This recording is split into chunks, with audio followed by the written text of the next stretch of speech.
آئیے دوستو شروع کرتے ہیں ایک نیا سفر ایک نئی کہانی کے ساتھ۔ ایک دفعہ ایک آدمی ہمیشہ کی طرح اپنے بال اور داڑھی کٹوانے کے لیے حمام کی دکان میں گیا۔ اس نے باربر کے ساتھ اچھی گفتگو شروع کی، جس کے دوران وہ کئی باتوں اور مختلف موضوعات پر گفتگو کرتے رہے۔ اچانک انہوں نے خدا کے موضوع پر بات کرنی شروع کی۔ باربر نے کہا، سنو بھائی، دیکھو، میں ایسا نہیں مانتا کہ خدا وجود رکھتا ہے جیسا تم کہہ رہے ہو۔ تم یہ کیوں کہتے ہو؟ لڑکے نے سوال کیا۔ باربر بولا، بہت آسان ہے، تمہیں صرف باہر جانا ہوگا تاکہ تم پتہ کر سکو کہ خدا وجود نہیں رکھتا۔ بتاؤ، اگر خدا موجود ہوتا تو کیا اتنے بیمار لوگ ہوتے؟ کیا ظلم اور زیادتی اس طرح عام ہوتی؟ اگر خدا موجود ہوتا تو درد اور تکلیف، نفرتیں موجود ہوتی؟ اگر خدا موجود ہوتا تو ان تمام چیزوں کو کرنے کی اجازت دیتا؟ لڑکے نے لمحے کے لیے رک کر سوچا، لیکن وہ بحث کا سبب نہیں بنانا چاہتا تھا۔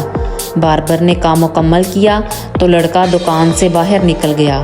اس نے دکان سے باہر نکلتے ہی ایک آدمی کو رستے میں دیکھا جس کے بال اور داڑھی بہت لمبی تھی، جیسے اس نے بہت عرصے سے نہیں کٹوائی ہو، اور اس کے بال بہت بے ترتیب تھے اور اس کی داڑھی بہت گندی تھی۔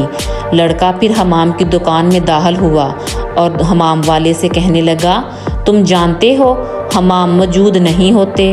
باربر نے حیران ہو کر پوچھا، تم ایسا کیسے کہہ سکتے ہو کہ حمام موجود نہیں ہوتے؟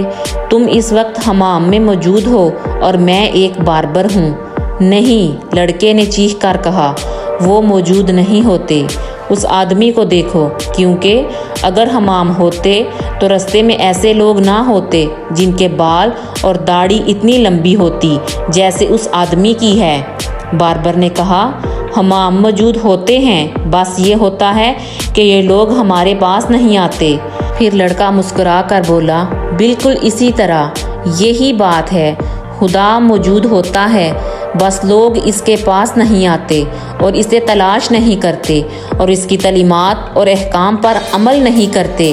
یہی وجہ ہے کہ خدا کے موجود ہوتے ہوئے بھی دنیا میں اتنے درد اور ستم ہیں، اتنی نفرتیں اور تکلیف ہیں۔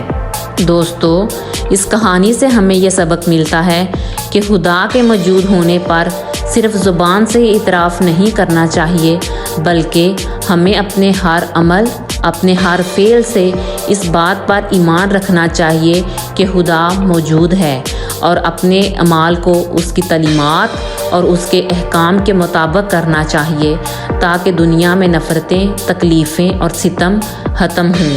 میں امید کرتی ہوں کہ آپ کو آج کی کہانی بہت پسند آئی ہوگی۔ آپ کو آج کی کہانی کیسی لگی یہ کمنٹس میں بتائیں، اور میرے اکاؤنٹ کو سبسکرائب کریں تاکہ ہم ہر روز ایک نئے سفر، ایک نئی کہانی اور ایک نئے سبق کے ساتھ ملتے رہیں۔ تب تک کے لیے اللہ حافظ۔